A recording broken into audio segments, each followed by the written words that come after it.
Jai Ram Ji ki to all. I am reading chapter 13th from Tuning with God, written by Bhaisa. The title of the chapter is Anger, How to Win Over. Bhaisa writes, the human weaknesses for wealth, women and wine are well known. Ego and attachment are yet another other frailties of the average mind. The family of the five above succeeds to gratify a person in the present. It is this pleasure of the present that lulls and lures one to them. The high head of the family, however, is anger. The demon does not gratify one even in the present, and yet, in the heat of the situation, it gets the better of the person, much against his real wish, though. The victim, from his own experiences, realizes the depressing after effects. He would therefore like to take leave of them, though the attempt fails him right when the crucial moment comes. If you feel you fall to this category, please read on. By your effort and God's grace, it would help you out. Anger, is the feeling of disgust in a situation intolerable to a person. Following could be the causes by and large. First, a wish unfulfilled. Second, an expectation from others not satisfied by them or their repeated false promises. Third, undue interference in our affairs. Somebody is saying or doing undue things to us. He is overwrought. Fourth, excessive attachment to an individual or object. Fifth, loss, humiliation, vilification, or ingratitude forced on us. Sixth, one shrewd at heart fools us or wants to fool us into favoring him, taking undue advantage of our goodness and simple nature. Seventh, obstruction in the gratification of one's selfish pleasure or greed. Eighth, some deficiency in character or temperament, the person wants to hide it under the cover of anger, or he wants to assure himself that he is not at fault, someone else is. Now the disgust arises in the mind first, then one vents one's venom, the outburst is anger. Anger weakens the personality of the victim. It spoils your impression on others. You would not like to see your own photo in furious face or in the mirror. People cannot like your company.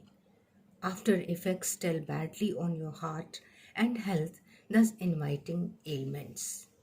It's a pity. Now, Bhaisab is suggesting how to control temper. He says, anger is a sign of mental weakness. Please understand this. If you want to control your temper, the first condition is your real resolution to do it. You have to convince yourself that anger is your personal enemy number one, that it is debasing you in and out, and that as an excitable man, you may be invited, but you are not welcome anywhere.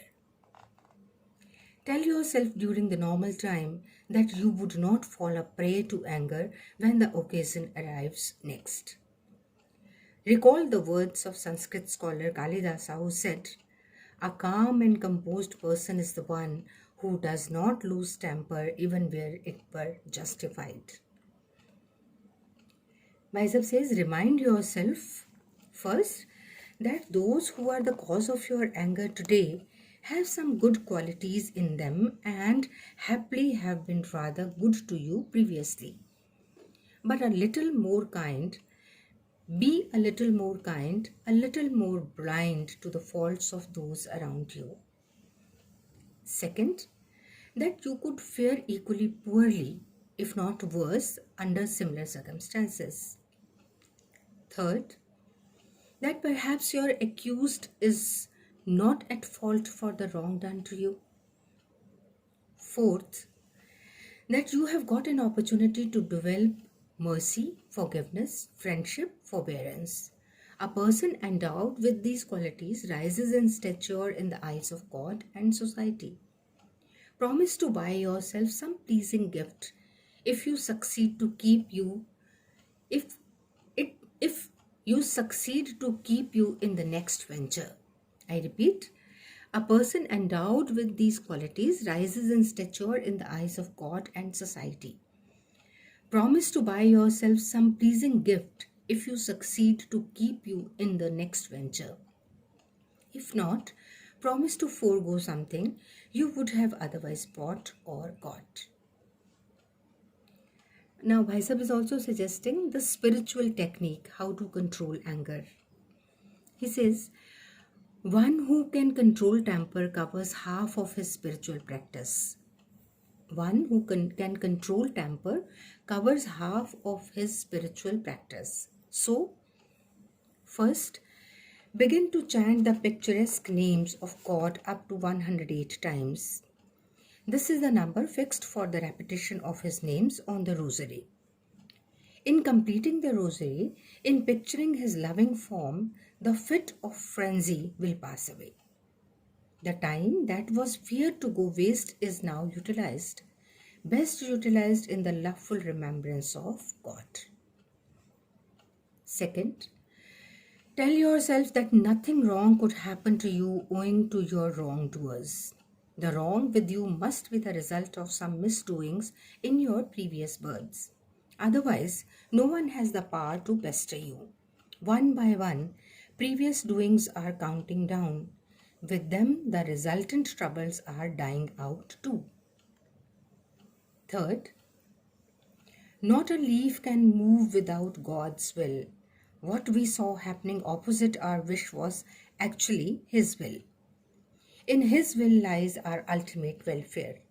He cannot will against our interest. He is our best friend and well-wisher.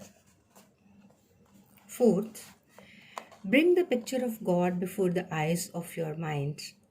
He is looking sweetly at you and saying, "Oh, I am here with you," and you are thinking of others. We can grow sufficiently strong, first willpower and second faith in God to overcome any infirmity. Curse not even if you possess the power to. Bless all even if you lack the power to. And God will you win. I repeat, curse not even if you possess the power to. Bless all even if you lack the power to. And God will you win. Thank you so much, Bhaisab. Jai Ram Ji ki to all.